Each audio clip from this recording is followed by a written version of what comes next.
Dave here at Oz Comic Con in Perth for PopWrapped. What does Dragon Ball Z, Hellsing, and also Attack on Titan all have in common? They're all projects that Mike McFarland has worked on, and I was able to sit down and chat with him. So, Mike McFarland, thank you so much for joining us today. Thanks for having me. So, now, I grew up on Dragon Ball Z, and as much as I loved it, dear God, could it be like a soap opera sometimes? What? Yeah, I know, right? I mean, like, That surprises me that anyone would say that.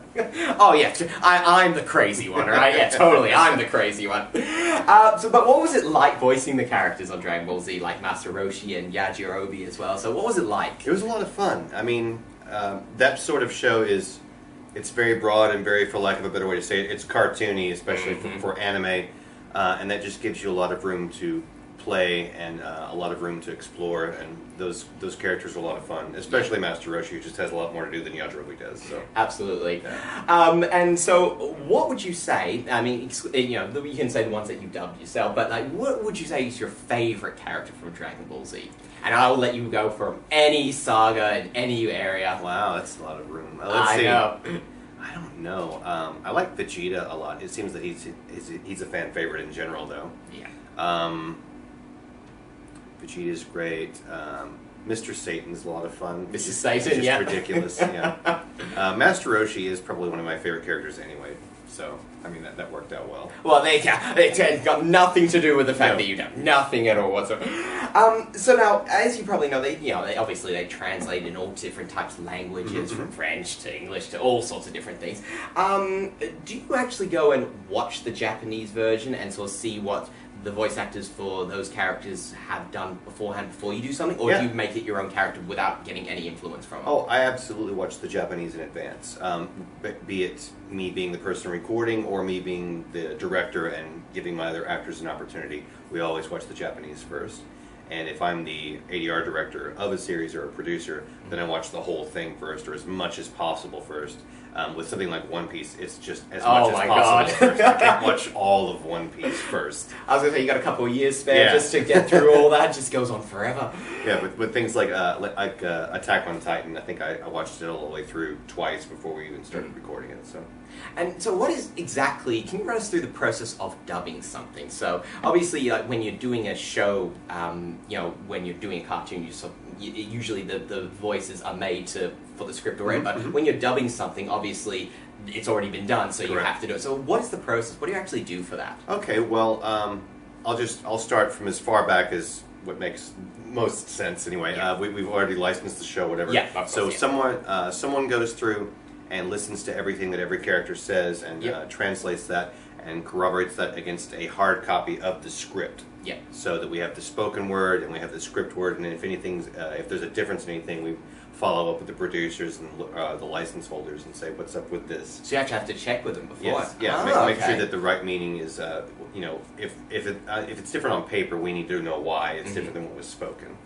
Then our translation team goes through and gives us the finished product of that. Here's what everyone is saying. Yep. Here are cultural notes out to the side. This is a joke because in the 50s this happened, or this is a joke because these two words are a pun. Yeah. You know, these sorts of things.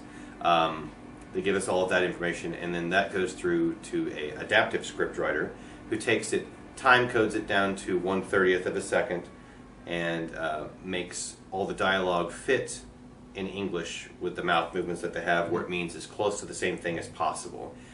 That's usually the case. If it's something like Shin-Chan or something where it's meant to be funny on purpose, then there's a lot more leeway with what it is that you're saying. But with something like Full Metal Alchemist, Brotherhood, or Mushishi, or Attack on Titan, any of these sorts of shows, it's as close to the original translation as possible. Upon that being complete, there will be a casting process. We'll have audition books out with pictures of the characters, description of the characters, and about 10 instances of dialogue. These are things that they would commonly say, and we hear everyone's interpretation of what they think it should sound like based off of that information. Wow. They don't get a chance to hear the Japanese actors in advance. It's more or less I see this, I see this, I see this. This is what I think that should sound like. Then we base our casting off of their performances, maybe combined with what the seiyuu sounds like, the Japanese voice actor, combined with what the character design looks like. Is this a boy? Is this a man? Is this an old woman? Take all these things into account. Once that's all lined up, we bring them in and then we start the recording process. For that, we have the script ready, we have the actor in the booth, and we have myself, for instance, as a director out there. We'll watch the Japanese performance in advance. They have the line out in front of them. It's supposed to be, let's get out of here, pause.